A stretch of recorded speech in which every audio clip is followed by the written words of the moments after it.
Hello everyone, this is your monthly update with SWMLS. It's going to be covering kind of 2 months around this holiday season for November and December. A couple of items to go over today. Hopefully take your time for less than 10 minutes and you can get on with your real estate business and through Flex. So we'll start off talking about a little bit about Remine, which is currently now our primary method for getting the public record and tax information from the MLS. We do have a blog up about Remine if there's upcoming trainings in this blog, but there is a short video that we included. It's about 8 minutes long, and it talks about some of the basic functions you might have done in CRS and how to do them in Remine. And in a moment, I'm actually going to show you a couple of those in this monthly highlight. We have also identifying some known issues or things we're working on with Remine so that you can have so that you can go in and see as well if there's anything that you find not working or working differently from CRS. You can see if that's currently a tracked issue or something we're having them add. Highlight a couple of these things. Currently, our residential income and commercial listings in Flex will not directly link to Remine from the detail page. That's expected to be fixed early January. We have an area in Rio Rancho where there's some vacant land and homes that might be showing an incorrect HOA fee of $75 and an incorrect name. A couple of properties in our market area are missing the 2019 tax data and hopefully have that fixed after Thanksgiving in December. Feedback we're getting and some comments about the bed and bath counts and the missing garage spaces. I encourage you to read this blog to learn more about why those may be different from your listing or why your garage spaces would be not included. So that is with Remine, and I'm just going to show you a couple of tips right now to maybe make your life easier if you're going in and still trying to maybe do some things like look up a parcel ID or an owner name or an address.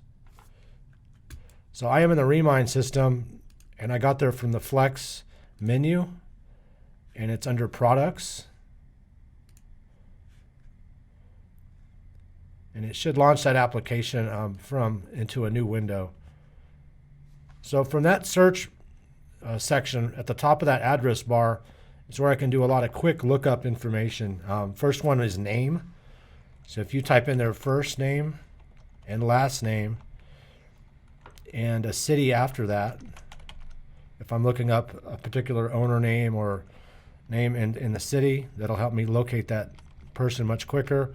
You can also type in a zip code where that owner might be, or even NM for the state abbreviation. And why am I adding a geographic piece to this to look up a name? Well, it's it's a common name and you just go in and type John Smith, it will try to pull it from all the matching names in the national database. There's quite a few. And so we want to narrow that down by putting in the city, and that should help us get a closer match to the owner name in that particular neighborhood or zip code or city or state. If you're wanting to look up an off-market property or active listing, all you need to do in Remine search for an address is just type in that address. And you should just have to start typing it, and it should match it up fairly quickly to the ownership, the people associated with that property, or its address itself. And all I do is click on that, and it's going to try to pull up this property and highlight it on the map I'm at. And then on the right side of the list, it's already surrounded that detail, that property in a blue outline. So I've got to click on that on the right side now to actually open up this in a new window, and this is the full report. I'll highlight a couple things in here that you might have to save you some time if you're still trying to gather and assess and digest all of this information in Remine. Here's a couple of go-to pieces of information. On the left side, you have an option to print. When you do that, you can choose to do a public record one page or full page. If the property is active or pending, it's probably going to ask you to print a client or agent detail report. So there are going to be different reports depending if it's off market or active. Your public record section is going to have all your assessor tax record data. Keep in mind that a couple of things here. Garage spaces are not are most of the time going to show 0 in Remine. Garage spaces is not a public record from the counties in our area, and Remine is just going to have a 0 there. Bedroom and bathroom count for public record or Remine. It's important to know that these bed and bath counts are probably not coming from the county assessor public records. Bernalillo, Sandoval, Torrance, Valencia, and Santa Fe, to my knowledge, do not have bed and bath count in the public record. And so these values are actually estimates from Remine and may look different from the bedroom bathroom count that you know or that may be on a listing. The HOA information is not from public record. That is being obtained by Remine and their third parties to supplement and give this properties additional information. So the HOA is not from public record. Another place and section of the Remine report that would be important to you when you were using CRS is under the property history section. There's actually 4 different tabs or sections under property history. The first one is going to be called property. This is going to include a blend of deed and warranty recordings over the years, in addition to past listing transactions.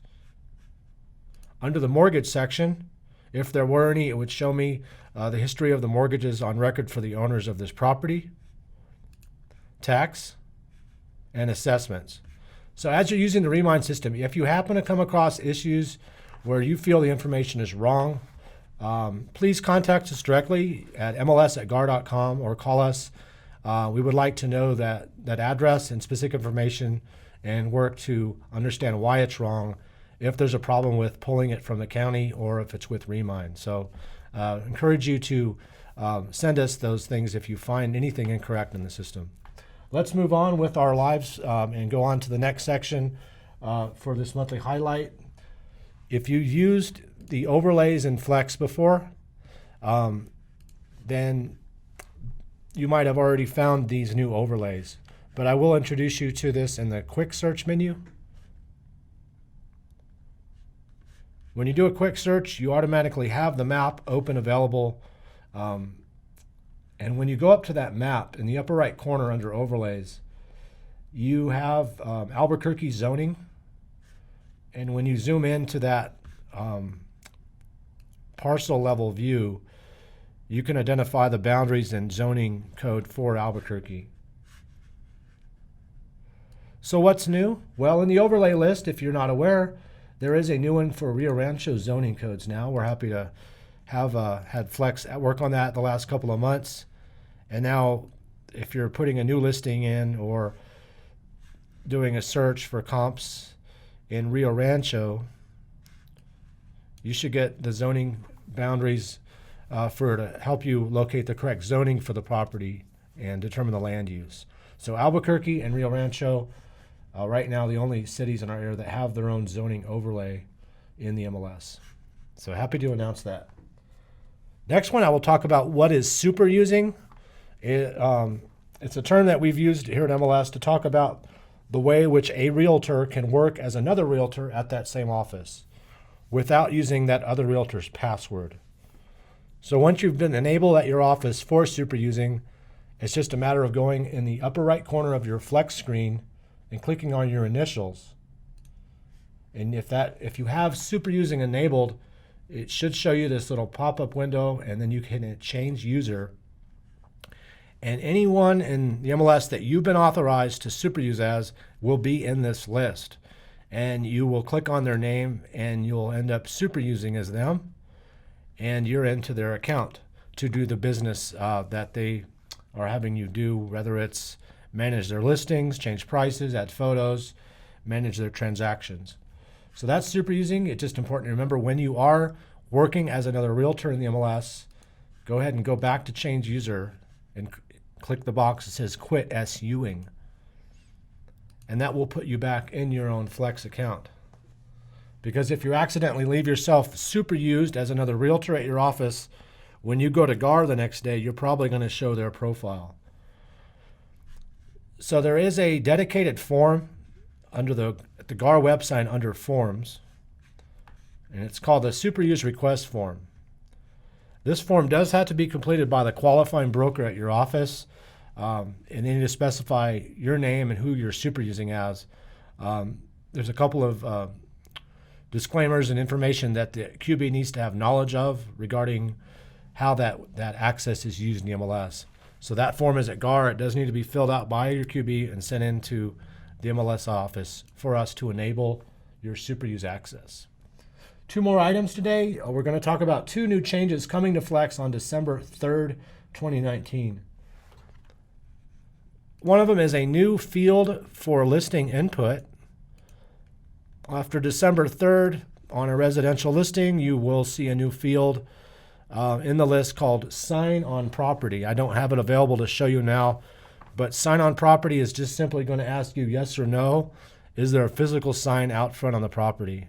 It's a private agent-only field, but it's used in areas of giving out accurate directions and showing information for a buyer's agent so that they and their client know when they're driving around looking for it if there's a sign or not.